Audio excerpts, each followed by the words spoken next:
વિચારો કે તમારી પાસે મેડિકલની શાનદાર ડિગ્રી હોય, શહેરમાં લાખો રૂપિયા કમાવાની તક હોય અને આલિશાન જિંદગી સામે ઊભી હોય, છતાંય તમે એ બધું છોડીને એક એવા જંગલમાં જતા રહો જ્યાં ન તો રસ્તા છે, ન વીજળી છે અને ચારે તરફ માત્ર નક્સલવાદની બંદૂકોનો પડછાયો છે.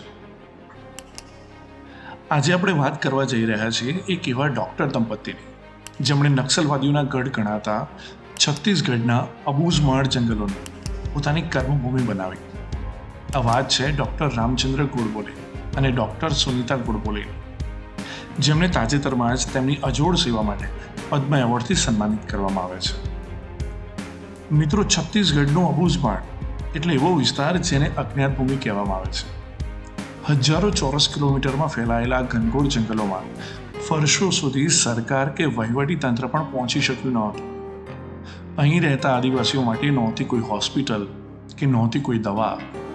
નાની અમથી બીમારી કે નાની અમથી પ્રસૂતિ દરમિયાન અસંખ્ય મહિલાઓ અને બાળકો દમ તોડી દેતા હતા. આવા ભયાનક વાતાવરણમાં વર્ષો પહેલા ડૉક્ટર રામચંદ્ર અને ડૉક્ટર સુનીતા ગોડબોલેએ પગ મૂક્યો. વિચાર કરો, જ્યાં જતા સામાન્ય માણસ ધ્રુજે ત્યાં દંપતીએ પોતાના જીવનના સૌથી કિંમતી વર્ષો વિતાવી દીધા. શરૂઆત બિલકુલ સહેલી નહોતી. આદિવાસી લોકો બહારના લોકો પર જલ્દી ભરોસો નહોતા કરતા.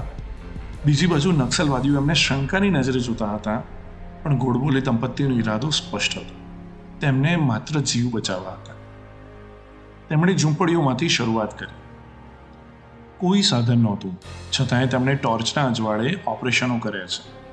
મલેરિયા, કુપોષણ અને ટીબી જેવી બીમારીઓથી પીડાતા હજારો આદિવાસીઓને તેમણે નવું જીવન આપ્યું. ધીમે ધીમે આદિવાસીઓ માટે આ દંપતી ભગવાનના માણસ બની ગયા. ડૉક્ટર રામચંદ્ર અને સુનીતાજીએ માત્ર દવા જ ન કરી, પણ ત્યાંના લોકોને સ્વચ્છતા અને શિક્ષણના પાઠ પણ ભણાવ્યા.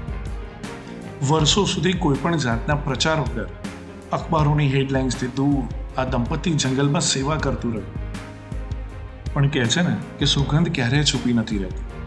ભારત સરકારે આ અદ્ભુત સમર્પણની નોંધ લીધી અને તેમને પદ્મ એવોર્ડ એનાયત કર્યો. જ્યારે તેઓ એવોર્ડ લેવા સ્ટેજ ઉપર ગયા ત્યારે સન્માન માત્ર 2 ડૉક્ટરોનું નહોતું, પણ એ દરેક આદિવાસીઓનું હતું જેમના સુધી ગોડબોલે દંપતીએ માનવતા પહોંચાડી હતી. મિત્રો, ડૉક્ટર રામચંદ્ર અને ડૉક્ટર સુનીતા ગોડબોલેની આ જિંદગી આપણને શીખવે છે કે સાચું સુખ અને સફળતા વૈભવમાં નથી, પણ કોઈકના જીવનમાં અજવાળું પાથરવામાં છે. જ્યારે નિયત સાફ હોય અને સમર્પણ સાચું હોય ત્યારે આખો દેશ તમને નમન કરે છે.